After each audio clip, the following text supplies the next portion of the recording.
Bonjour, encore une fois. Bienvenue à l'Assemblée chrétienne Espoir et Vie. Et je veux spécialement saluer ceux qui nous écoutent ce matin dans leur salon ou peu importe. Que vraiment l'Éternel puisse vous bénir, vous rencontrer. L'Éternel est vivant. Et même si vous n'êtes pas présent aujourd'hui ici, sa parole peut vraiment accomplir son œuvre là où vous êtes. Sa parole est vivante et le Saint-Esprit est là aussi, où la foi est. Donc, si tu as la foi, si tu cries à lui, si tu fais appel à lui, il peut te rejoindre là où tu es ce matin. Alléluia. Le titre du message ce matin, c'est « Vivre dans un bon pays ». Est-ce qu'on vit dans un bon pays?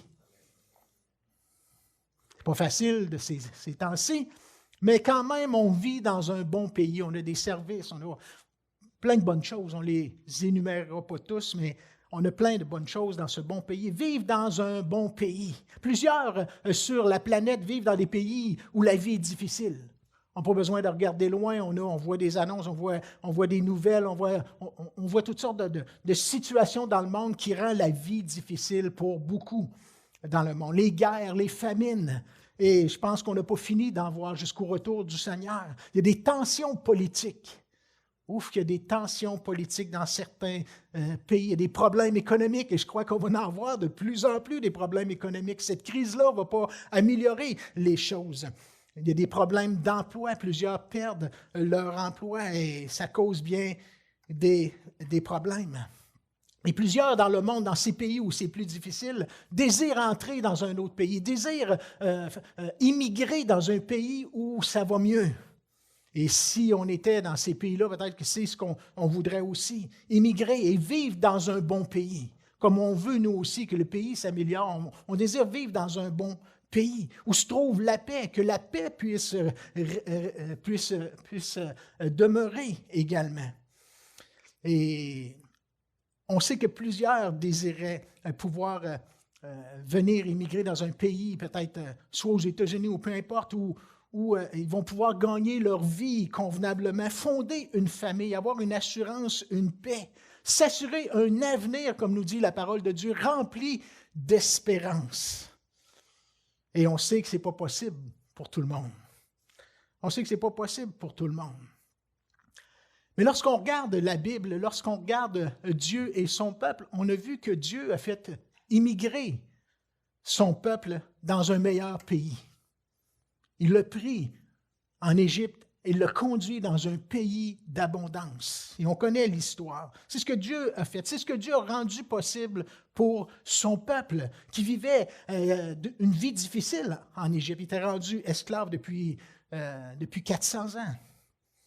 Il les a conduits à immigrer dans un bon pays, il les a délivrés, il les a conduits par sa puissance pour leur donner un héritage, pour leur donner un pays où ils seraient vraiment libres, en paix, où ils manqueraient de rien. Et c'était le désir de Dieu de les emmener dans ce pays pour combler leurs besoins. Dans le livre de Deutéronome, chapitre 8 au verset 7, ça nous dit « Car l'Éternel, ton Dieu, va te faire entrer dans un bon pays. Pays de cours d'eau, de sources et de lacs qui jaillissent dans les vallées et dans les montagnes, pays de froment, d'orge, de vignes, de figuiers, de grenadiers, pays d'oliviers et de miel, pays où tu mangeras du pain en abondance, où tu ne manqueras de rien, pays dont les pierres sont du fer et des montagnes duquel tu tireras les reins. » Tout un pays. Et s'il y avait vu Internet dans ce temps-là, ou les appareils photos, Dieu leur aurait montré des photos de ce pays, comme on peut avoir des photos de voyage, des photos pour nous attirer à voyager dans un pays étranger où c'est beau, l'abondance, les buffets à volonté, les palmiers, le sable chaud, le soleil et la mer. Wow, ça vous donne-tu le goût de partir? Mais Dieu donnait cette description d'un pays extraordinaire. On a le goût de partir. On voudrait voir ce pays, vivre dans ce pays. Le peuple ne pouvait souhaiter mieux ou espérer mieux que ce que Dieu leur décrivait comme pays. À côté de l'Égypte où il était esclave, il devait travailler de plus en plus pour un maître qui était de moins en moins bon avec eux. Mais le peuple, face à une telle description, ne pouvait pas souhaiter mieux. Mais Dieu savait ce qu'il y avait de mieux pour son peuple. Dieu connaissait l'avenir, connaissait, lui, cette parcelle de terrain sur la planète où il les a conduits. Il connaissait toutes choses. Un pays où il manquerait de rien. C'était l'héritage que Dieu voulait donner à son peuple. L'Éternel, leur berger, les a conduits afin qu'ils ne manquent de rien. Il les a conduits afin qu'ils reposent dans de verts pâturages. Il les a conduits vers les eaux paisibles, comme nous dit le passage du psaume, le psaume 23. Qui ne voudrait pas aller dans ce pays où Dieu nous donnerait tout pour être comblé? Les eaux paisibles, l'abondance, les verts pâturages. Mais on sait qu'avant d'en arriver là, il y a eu un trajet, il y a eu de la résistance aussi de la part du peuple, il y a eu de la formation, Dieu a fait grandir leur foi. Et lorsqu'on regarde toute cette histoire, bien que véridique parce que c'est arrivé pour vrai, cette histoire est l'image de la vie bénie que Dieu nous offre en Jésus, par Jésus. Il nous montre le chemin, il nous conduit dans ce chemin.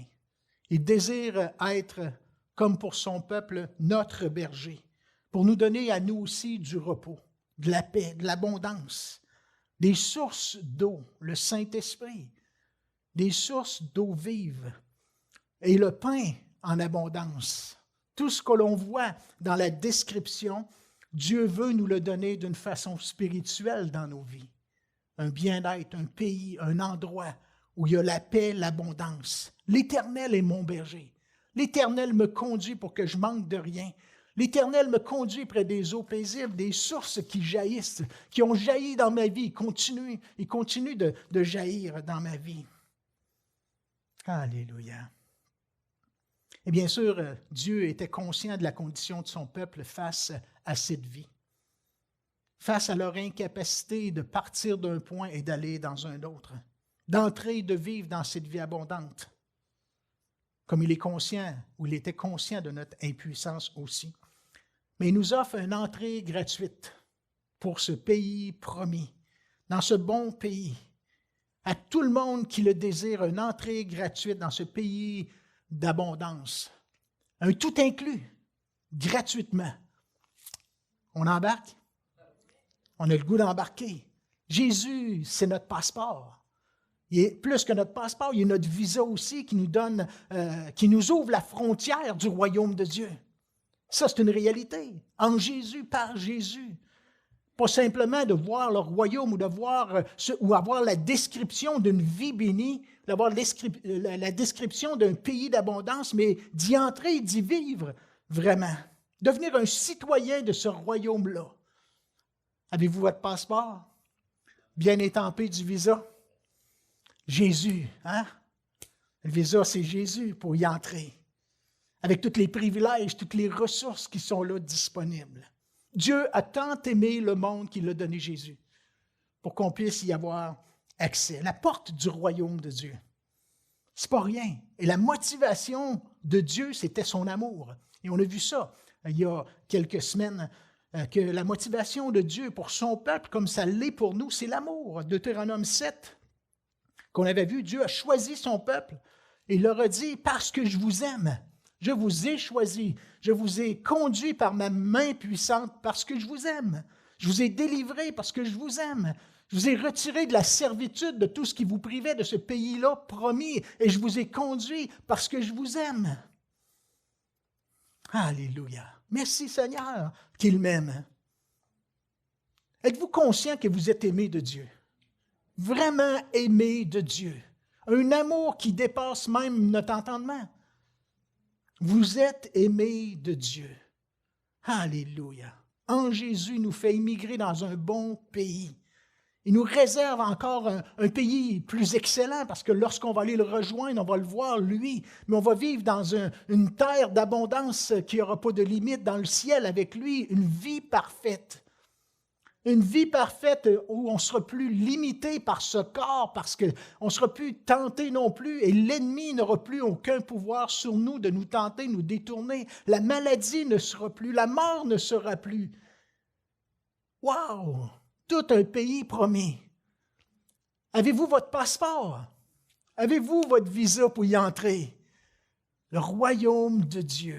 Merci Seigneur. Nous sommes là, l'acompte de notre voyage. L'acompte par le Saint-Esprit, les arts de l'Esprit, nous dit la parole de Dieu. Mais bientôt, on va être là avec lui pour toujours. Merci Seigneur. Mais physiquement, dans ce monde, ça ne sera jamais parfait. Tant qu'on va être dans ce monde, tant que Jésus ne sera pas venu rétablir son règne, ça ne sera pas parfait. Merci Seigneur qui va venir. Merci qu'il est fidèle. Et sa parole va s'accomplir comme il nous l'a annoncé. Mais pour le moment, il nous offre une vie abondante parmi les nations. Est-ce que vous pouvez dire aujourd'hui que vous vivez une vie abondante parmi les nations? Si on se compare à d'autres ou simplement si on se compare à notre vie avant de le connaître, avant de marcher avant d'être rempli du Saint-Esprit, avoir cette espérance, cette assurance qu'on a chaque jour de marcher avec lui. Oui, il nous donne une vie abondante parmi les nations jusqu'au jour où elle sera encore surabondante dans sa présence. Cette vie bénie en lui, cette paix qu'on est capable d'expérimenter, ces eaux vives que l'on reçoit du Saint-Esprit. Comment Dieu prend soin de nous, comment Dieu nous parle, comment Dieu nous conduit dans sa parole pour nous parler, nous choyer. Il désire s'approcher de nous, comme la parole le dit au travers de la louange ce matin. Il désire qu'on s'approche de lui, il nous atteint, il nous attire pour nous parler, nous bénir. Il y a des choses pour nous. Merci Seigneur qu'on a cette nourriture abondante spirituelle, ce pain de vie qui nous donne la vie, la parole de Dieu. L'homme ne vivra pas de pain seulement, mais de toute parole qui sort de la bouche de Dieu. Ça, c'était les paroles de Jésus. On a toute une vie en lui, tout un réconfort en lui lorsqu'on fait appel à lui. On peut vivre des difficultés et on en vit des difficultés.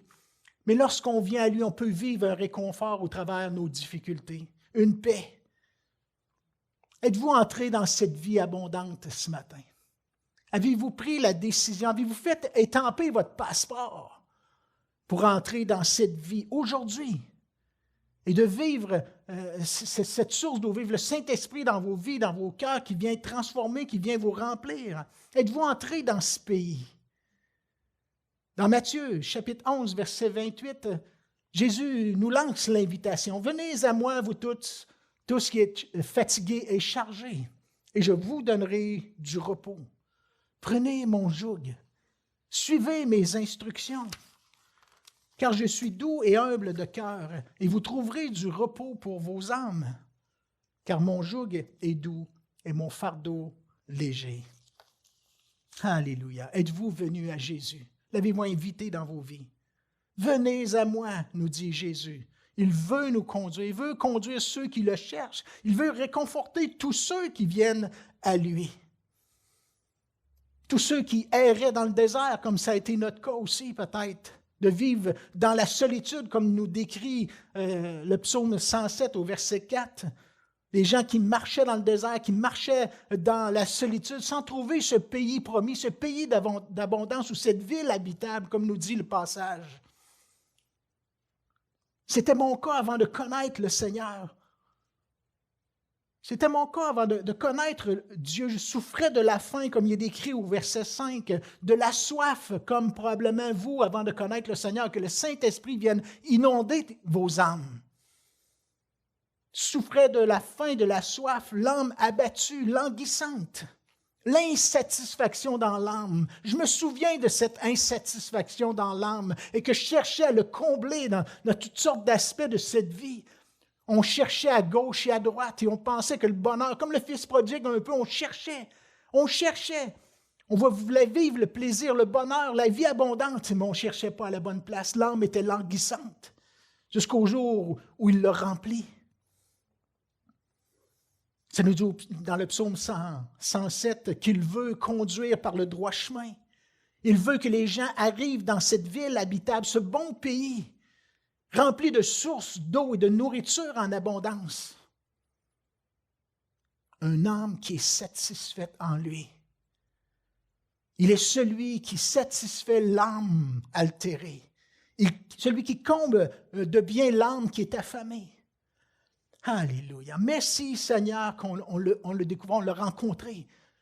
Merci Seigneur qui nous fait habiter dans ce bon pays de sa présence, de cette vie en lui, cette abondance en lui. J'espère que vous l'avez accepté, vous l'avez reçu dans vos vies. Sinon, mettez l'enregistrement sur pause si vous êtes à la maison et prenez le temps de dire, Seigneur, j'ai besoin de cette vie. J'ai besoin que tu viennes combler mon âme.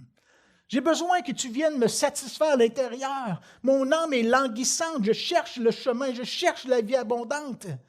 Et si c'est ton cas, tu es à la maison, c'est ton cas, mets l'enregistrement sur pause et prie Dieu. Demande-lui de venir dans ta vie. Regarde à la croix, il a payé le prix. Si tu penses que tu ne le mérites pas, il a payé le prix pour toi afin que tu puisses devenir digne de cette vie.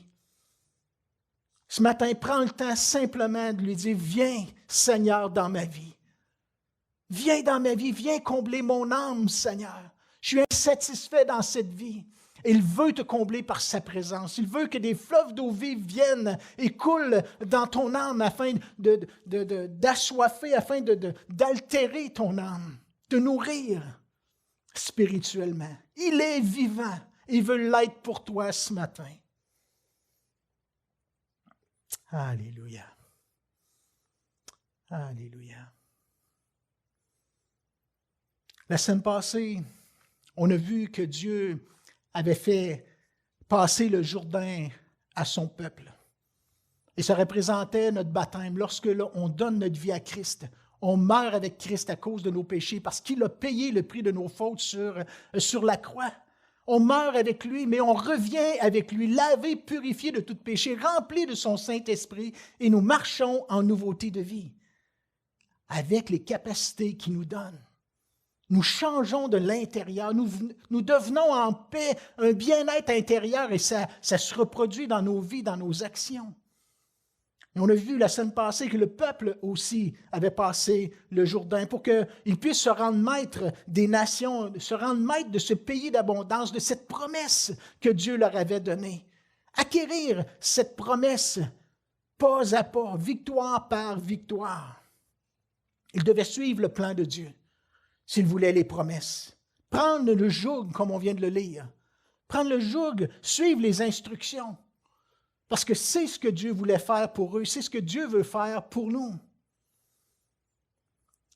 Ils devaient suivre les instructions s'ils voulaient demeurer libres, demeurer en paix, demeurer dans l'abondance. Souvent, les gens veulent la bénédiction, prient Dieu pour avoir ce qu'il y a de mieux, réclament les promesses de Dieu. Mais si on rejette le joug ou les instructions qu'il nous donne, puis on prend le joug d'un autre ou on suit d'autres instructions, on n'ira pas à bonne place. On ne se rendra pas à la bonne place. Et là, les gens vont dire, où sont tes promesses? Où sont tes promesses, Seigneur? Oui, mais je voulais te conduire vers mes promesses, mais tu as pris un autre chemin. C'est pour ça que Jésus dit, oui, venez à moi, vous tous qui êtes fatigués et chargés, je vais vous donner cette vie abondante. Mais prenez mon joug et suivez mes instructions. Vous aurez la bénédiction, vos âmes seront comblées. Il veut bénir. La réalité, c'est même si on a traversé le Jourdain et qu'on a commencé cette vie avec lui, ça ne garantit pas qu'on va vivre pleinement tout ce à quoi il nous appelle, tout ce à quoi nous sommes destinés, si on ne fait pas le ménage dans nos vies, si on ne suit pas, on ne marche pas dans ses voies, si on résiste à l'Esprit qui veut nous conduire, si on endurcit son cœur à sa parole, à sa voix. On peut réclamer les promesses, mais les promesses sont dans les voies qu'il nous montre, qui nous conduit. Plusieurs chrétiens vivent toutes sortes de tiraillements dans leur vie. J'en ai eu des tiraillements dans ma vie. Souvent parce qu'on n'a pas fait le ménage de certaines choses. Il y a certains aspects de nos vies qu'on n'a pas mis en règle devant Dieu ou qu'on a acceptés. On ne s'est pas rendu maître de certains aspects dans notre vie chrétienne. On a accepté, comme on l'a vu la semaine passée, un mode de vie du monde qui ne connaissent pas Dieu, le péché ou peu importe quelle désobéissance. On ne s'est pas rendu maître par la parole, par la vérité de la parole de Dieu, comme on l'a vu avec Jésus, qui s'était rendu maître par la vérité. Il est écrit, l'homme ne vivra pas de pain seulement. Tu adoreras le Seigneur ton Dieu, tout ton cœur, toute ton âme. Tu ne tenteras pas l'Éternel ton Dieu.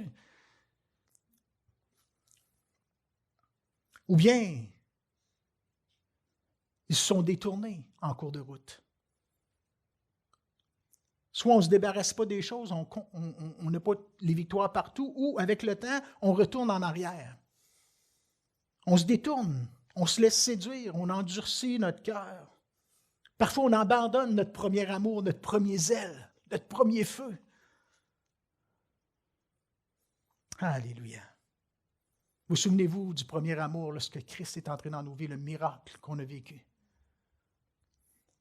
On était prêt à aller à l'autre bout du monde et faire n'importe quoi pour le Seigneur, même si on manquait de sagesse un peu.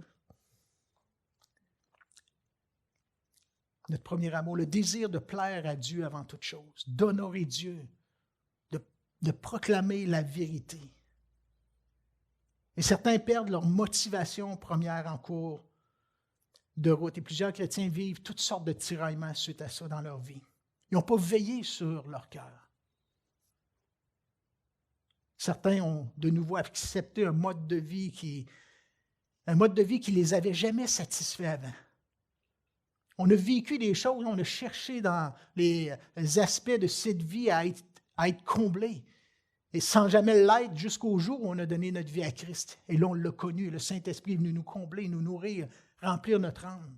Mais certains retournent à ces aspects où cette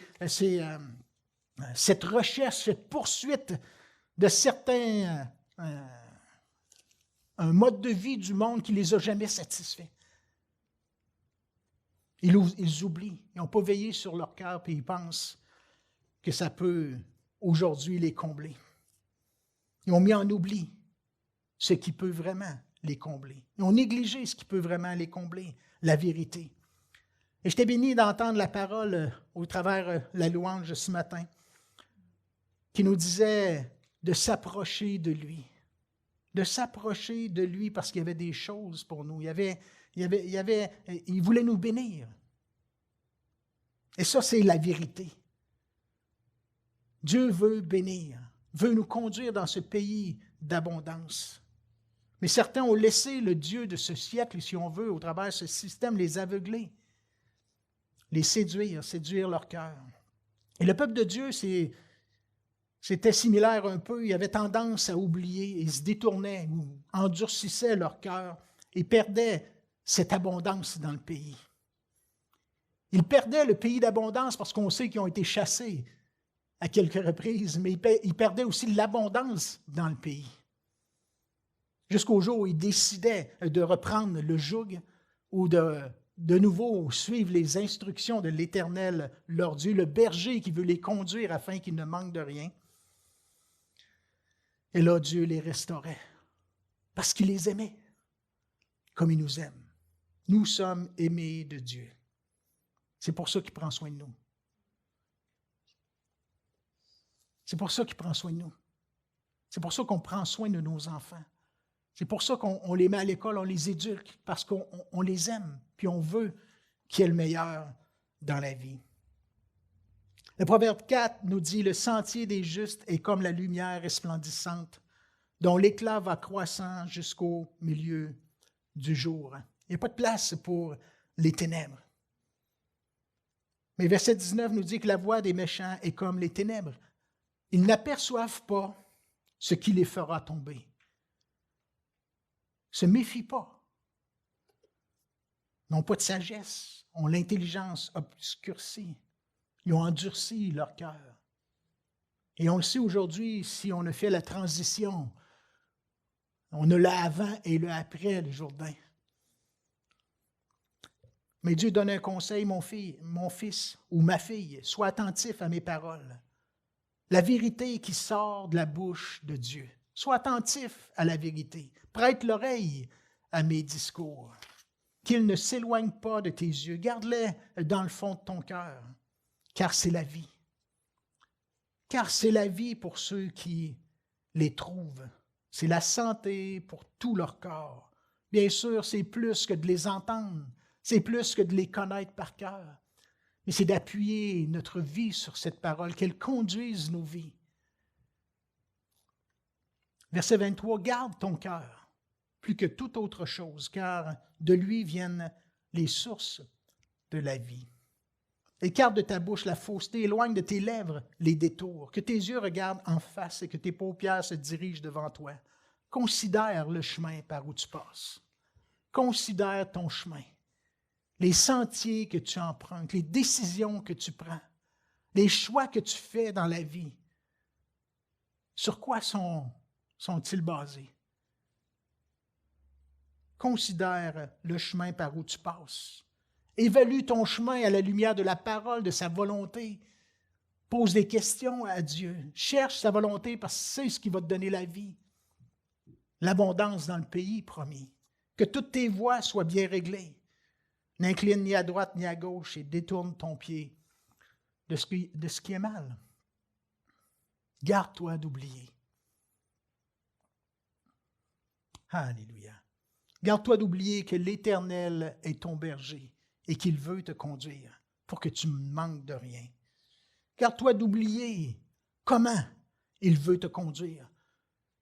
Quel est le chemin dans lequel il veut te conduire? Qu'est-ce qui va faire en sorte que tu vas être conduit, que tu vas demeurer dans ce pays, que tu vas demeurer dans des verts pâturages, que tu vas être conduit près des eaux paisibles? Alléluia.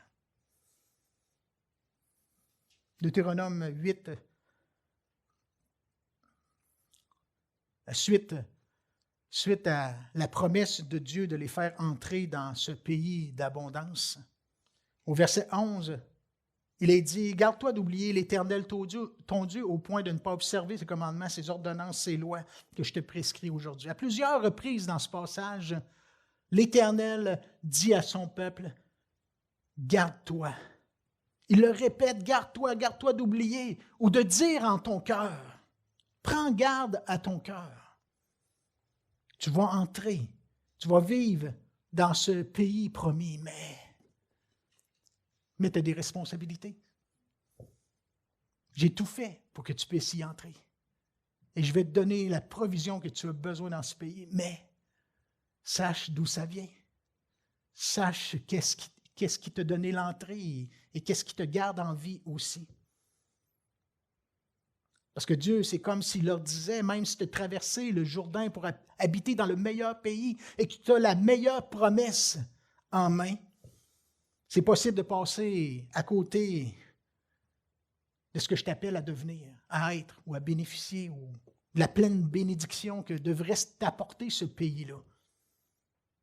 Ça aussi, c'est la vérité. Et si on a pris des détours dans nos vies chrétiennes, on a beau avoir traversé le Jourdain, avoir vécu la bénédiction, mais si on se détourne, on va perdre notre paix. On n'aura pas tout ce que Dieu a pour nous.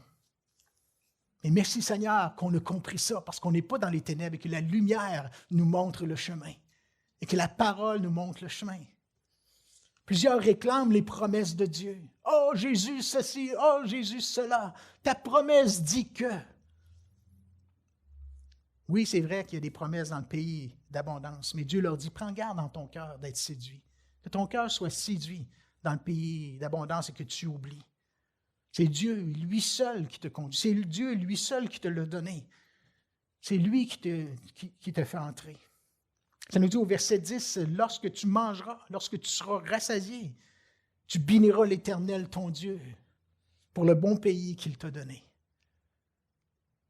Jésus disait, il est écrit, « Tu adoreras le Seigneur, ton Dieu, de tout ton cœur, de toute ton âme. Tu le serviras lui seul. »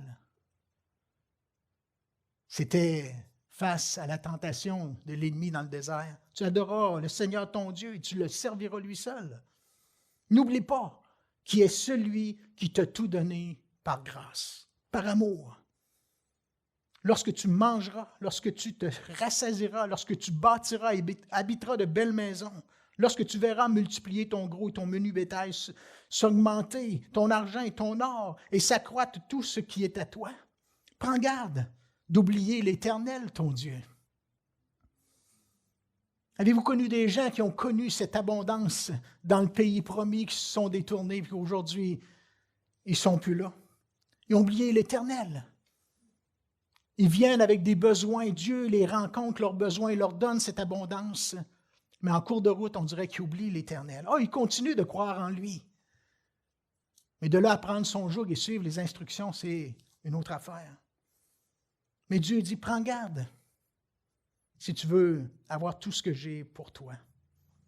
Alléluia. Prends garde. Est-ce que Dieu vous a béni? On est béni en Dieu. Il a donné son propre Fils pour nous. Alléluia. On est béni en Dieu. Prends garde que ton cœur s'enfle. Puis qu'il dise, c'est par ma force. C'est par moi, pour moi. Et que tu n'oublies l'Éternel, ton Dieu, qui t'a fait sortir du pays d'Égypte et de la maison de servitude, de ce qui te séparait de ce pays, de cette vie promise. Verset 15, qui t'a fait marcher dans ce grand et affreux désert, où il y a des serpents brûlants, des scorpions dans les lieux arides et sans eau. Et bien sûr, c'est notre vie avant de le connaître, avant qu'il puisse faire sortir les eaux et que ça vienne nous combler. On avait l'impression de marcher dans un désert et les serpents brûlants représentent le péché. Dans le désert, le jugement du péché était représenté par des serpents brûlants. Et bien sûr, ils ont été sauvés parce que Dieu avait un plan, comme Dieu a un plan pour nous. Et il a fait en sorte de faire jaillir pour nous, pour moi, pour toi, de l'eau du rocher le plus dur. Qui est le rocher? Christ est le rocher le plus dur. Christ est le rocher inébranlable. 1 Corinthiens, chapitre 10, verset 4, qui dit qu'ils ont tous bu le même breuvage spirituel, car ils buvaient à un rocher spirituel qui les suivait, et ce rocher était Christ. Jésus, duquel est sortie cette eau vive pour nos vies, nos âmes. Souviens-toi qui t'a fait manger dans le désert la manne inconnue de tes pères afin de t'humilier et de t'éprouver pour te faire ensuite du bien. En Jean 6, verset 35, Jésus leur dit, « Je suis le pain de vie. Celui qui vient à moi n'aura jamais faim, celui qui croit en moi n'aura jamais soif. » Jésus dit aussi au chapitre 6 de l'Évangile de Jean, verset 32, « En vérité, je vous l'ai dit, Moïse ne vous a pas donné le pain du ciel, mais mon Père vous donne le vrai pain du ciel. » Du pain en abondance pour nous combler. Le verset 3 qu'on n'a pas lu au début du passage, qui nous dit « T'as humilié, t'as fait souffrir de la faim, t'as nourri de la manne que tu ne connaissais pas et que n'avaient pas connu tes pères, afin de t'apprendre que l'homme ne vit pas de pain seulement, mais l'homme vit de tout ce qui sort de la bouche de Dieu. » Est-ce qu'on a appris? Est-ce que vous avez appris? Peu importe ce qu'on va poursuivre, c'est Dieu qui nous comble, c'est cette vie en lui. L'âme ne peut être comblée par ce qu'on peut poursuivre dans ce monde, ou peu importe ce que c'est. Mais Dieu comble l'âme et il nous bénit dans ce monde. Il nous bénit au travers de ce pays. Il nous donne l'abondance au travers de ce pays. Ça, c'est la vérité aussi. L'homme ne vit, Matthieu 4 qu'on a vu la semaine passée, que l'homme ne vivra pas de pain seulement, mais de toute parole qui sort de la bouche de Dieu. Et au verset 17 de Deutéronome, notre passage, Deutéronome 8, au verset 17, il dit « Garde-toi de dire en ton cœur, ma force, la puissance de ma main m'ont acquise ses richesses. » Du début à la fin, cette vie abondante, bénie, dépend de sa grâce, est maintenue par sa grâce et par sa justice. Et la justice est importante aussi. Souviens-toi de l'Éternel, ton Dieu, car c'est lui qui te donnera, qui t'a donné la force de les acquérir, qui va te donner la force de continuer, afin de confirmer, comme il le fait aujourd'hui, son alliance qu'il a jurée à tes pères. C'est lui qui nous maintient en vie. Garde ton cœur plus que toute autre chose, car de lui viennent les sources de la vie. On a toutes fait des erreurs. Et peut-être qu'aujourd'hui, vous dites, ouais, je ne suis pas parfait, puis j'ai oublié, puis je n'ai pas fait ci, puis j'aurais dû, puis on a toutes fait des erreurs, on a toutes pris des détours. Et je suis convaincu qu'on a tous appris aussi au travers de ces détours. On a tous appris. Plus on a des années de vie chrétienne, normalement, plus on a appris. On a appris que le feu, ça brûle. Et qu'on est mieux pour notre bénédiction de marcher dans ses voies. Mais peut-être ce matin, on réalise qu'on a pris certains détours. Et peut-être même, vous réalisez à l'instant même que vous prenez un détour. Vous savez que vous prenez une voie qui n'est pas celle du Seigneur. Vous avez pris des décisions qui n'est pas celles que Dieu prendrait à votre place. Vous faites des choses, vous avez accepté des choses dans vos vies qui ne sont pas selon le plan de Dieu. Et c'est peut-être une réalité. Mais juste pour dire qu'on a toutes fait des erreurs, puis peut-être que ce matin, on se rend compte qu'on a fait, il y a des choses qui ne devraient pas être comme ils sont. L'Esprit de Dieu parle. Et c'est bon signe. C'est bon signe si l'Esprit de Dieu nous parle. Si on n'entendait rien, ce ne serait pas bon signe, parce que notre cœur serait tellement dur qu'on ne pourrait pas saisir ce que Dieu veut. Mais si on entend la voix de Dieu, que le Saint-Esprit nous parle, que la parole de Dieu nous parle, qu'on réalise des choses lorsqu'on entend la parole de Dieu, c'est bon signe, c'est très bon signe. Dieu nous aime. Toujours garder ça en tête. Dieu nous aime. Mais peut-être ce matin, on réalise qu'on a pris certains détours. Mais ce n'est pas pour nous décourager. C'est vraiment pas pour nous décourager ou abandonner le combat d'aller se cacher derrière un arbre comme Adam et Ève en se sentant coupable de quelque chose. Ce n'est pas pour abandonner notre marche, mais c'est pour permettre à Dieu de relever nos têtes. Et ça, c'est important ce matin, de posséder le pays. L'ennemi veut nous détourner par la condamnation. À cause de nos fautes, on est imparfait et on prend des détours parfois, on apprend comme je l'ai dit. Mais l'ennemi veut nous détourner, nous écraser par la condamnation, nous empêcher de persévérer, de se relever, de se battre, de s'approcher de Dieu avec confiance. Mais Christ est notre justice. Christ est ma justice. Il a subi la condamnation à ma place pour pas que je vive sous la condamnation. Dieu, notre Père, veut nous relever avec sa justice, veut nous rendre forts, veut relever nos têtes constamment, nous faire vivre une pleine liberté dans le pays d'abondance. Et souvent, on s'en prive à cause de cette condamnation, de revenir ou de se justifier par toutes sortes de raisons, plutôt que simplement demander pardon à Dieu et d'invoquer la justice en Jésus-Christ. Il veut nous rendre justes. Il veut qu'on se rende maître par la justice en Jésus, pour que l'ennemi n'ait aucun pouvoir sur nous, aucun droit sur nos vies.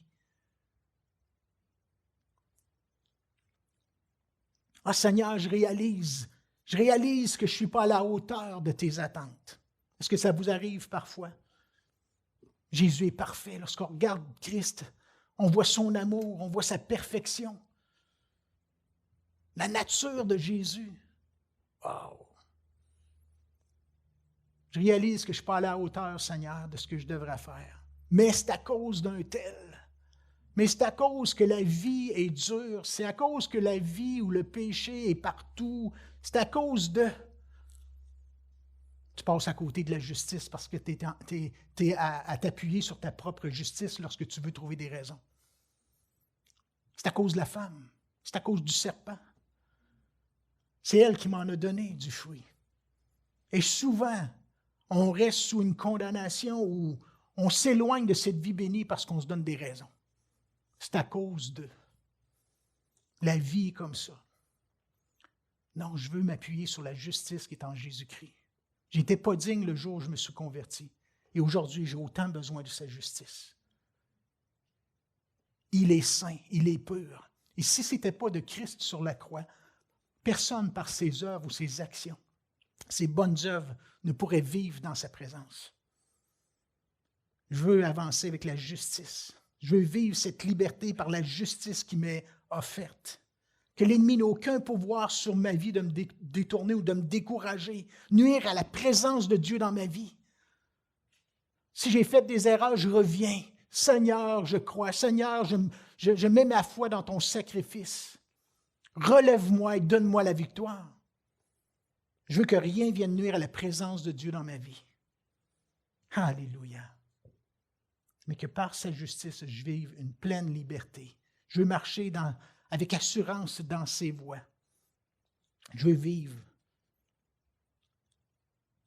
l'abondance. Je veux vivre tout ce que tu me promets, ce que tu promets à ton Église, ce que tu promets à tes enfants, l'autre côté du Jourdain. Au reste, frères, Éphésiens, chapitre 6, au verset 10, au reste, fortifiez-vous dans le Seigneur, et par sa force toute puissante, revêtez-vous de toutes les armes afin de pouvoir tenir ferme contre les ruses du diable. Rendez-vous maître de la situation. Soyez au-dessus des situations pour ne pas vous faire voler. C'est pourquoi prenez toutes les armes afin de pouvoir résister dans les mauvais jours et tenir ferme, encore une fois, après avoir tout surmonté. Tenez donc ferme, verset 14, encore une fois. Ayez à vos reins la vérité pour ceinture. On l'a vu la semaine passée. Si vous n'avez pas écouté le message, simplement écoutez celui de la semaine passée. On en a parlé un peu aujourd'hui. Mais la vérité comme ceinture, mais la cuirasse de la justice. Et ça, c'est important aussi. Ça aussi, c'est la vérité. La cuirasse de la justice, pas notre propre justice. On est tellement prompt à dire que ce n'est pas notre faute, c'est parce que, pas notre propre justice, mais celle qu'on a en Jésus-Christ, la vérité. Oui, pour l'assurance du salut, c'est sûr, mais aussi la justice qui nous donne l'assurance dans notre relation avec lui. Approchez-vous. Hébreux, chapitre 4, verset 16. Approchons-nous donc avec assurance du trône de la grâce afin d'obtenir miséricorde et de trouver grâce pour être secourus dans nos besoins. L'Éternel est mon berger pour que je ne manque de rien. Il me fait reposer, ou il veut me faire reposer dans de verts pâturages. Il veut me conduire près des eaux paisibles. Mais c'est aussi dans la justice en Jésus qu'on trouve ces eaux paisibles, qu'on trouve la paix, le bien-être, l'assurance d'être dans sa présence, de lire sa parole sans laisser la condamnation nous éloigner, comme Adam et Ève qui sont allés se cacher. Non, il me conduit près des eaux paisibles, au travers de sa justice. Venez à moi, vous tous qui êtes fatigués, chargés, et je vais vous donner du repos. Suivez mes instructions. Je suis doux et humble de cœur. Vous trouverez du repos pour vos âmes. La vie abondante dans le pays promis. Ce n'est pas parfait autour de nous, ça ne sera jamais jusqu'au jour où Jésus va revenir, où on va aller le rejoindre. Mais on peut vivre l'abondance dans ce pays-là, à travers les nations. Alléluia. On va prier en terminant. Et qu'on puisse saisir de bonnes choses ce matin. Alléluia. Qu'on puisse vivre la présence de Dieu. Approchez-vous avec assurance du trône de la grâce afin de trouver ce que vous avez besoin. Dieu a tellement la vie abondante pour vous. Alléluia. Éternel Dieu Tout-Puissant, encore une fois, je veux te dire merci Seigneur. Merci au Dieu pour Jésus. Merci pour la croix. Merci que Jésus a payé le prix de mes péchés. Merci que Jésus a subi le châtiment que méritaient mes péchés afin de me permettre de vivre dans ta présence, dans cette vie et pour l'éternité. Merci, ô Dieu. Merci que ta justice me purifie chaque jour, ô Dieu. Merci que j'ai cette assurance en toi de m'approcher avec confiance. Merci qu'au travers ta vie en moi, tu me donnes l'assurance, mais tu me donnes aussi la victoire au éternel. Merci, Seigneur, pour cette vie abondante. Je te prie que tu puisses toucher ceux qui écoutent ce message, qui peut-être se sentent imparfaits ce matin, qui ils trouvent toutes sortes de raisons qui les empêchent de s'approcher de toi, veulent changer veulent changer des aspects de leur vie avant de venir près de toi, mais que ces gens puissent comprendre que tu les prends tels qu'ils sont, que tu vas les transformer, les changer, que ton Saint-Esprit va leur donner cette vie, va leur donner ce qu'ils ont besoin afin que les œuvres puissent changer, ô Dieu, et soient à ta gloire. Merci, Seigneur, que tu puisses, par ton Saint-Esprit, convaincre les gens qui sont ici, mais les gens qui écoutent ce message aussi. Comme tu m'as convaincu un jour dans une chambre, lorsque j'étais loin de toi. Par ton Saint-Esprit, tu es venu me convaincre, tu es venu me chercher, m'attirer à toi, afin de me bénir, afin que je puisse bénéficier de tout le fruit de ton amour, ô Dieu. Ô Éternel, que ceux qui écoutent ce message puissent réaliser la grandeur de ton amour, mais également de tout ce que tu as pour eux, Seigneur. Par grâce, ô Éternel, que les gens puissent vivre ta justice, puissent réaliser c'est quoi de vivre libre, ô Éternel, libre de ce fardeau du péché qui nous empêche, qui devient lourd, ô Dieu, Père de gloire. Je te prie que tu puisses faire ton œuvre, ô Dieu, par ton Saint-Esprit. Ô Éternel, vois le besoin des gens là où ils sont.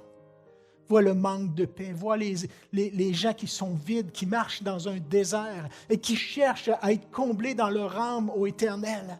Vois ces gens qui marchent dans la solitude et qui ont besoin d'un Dieu vivant qui vient les combler. Éternel, je te prie de donner l'espoir à celui qui en a besoin ce matin. Donne la paix à celui qui en a besoin, ô Dieu. Vois les besoins de ceux qui écoutent ce message et même que tu puisses guérir les malades, autant dans leur âme, Seigneur, que dans leur corps, ô Dieu, parce que tu es celui qui guérit. Tu es le même hier, aujourd'hui, éternellement. Et je crois dans ta puissance, ô Dieu. Ô Éternel, fais ton œuvre là où sont les gens, selon ta volonté, Seigneur, pour ta gloire. Merci, Père. C'est dans le nom de Jésus, encore une fois, que je te prie, je te remercie, ô Dieu. Amen. Amen.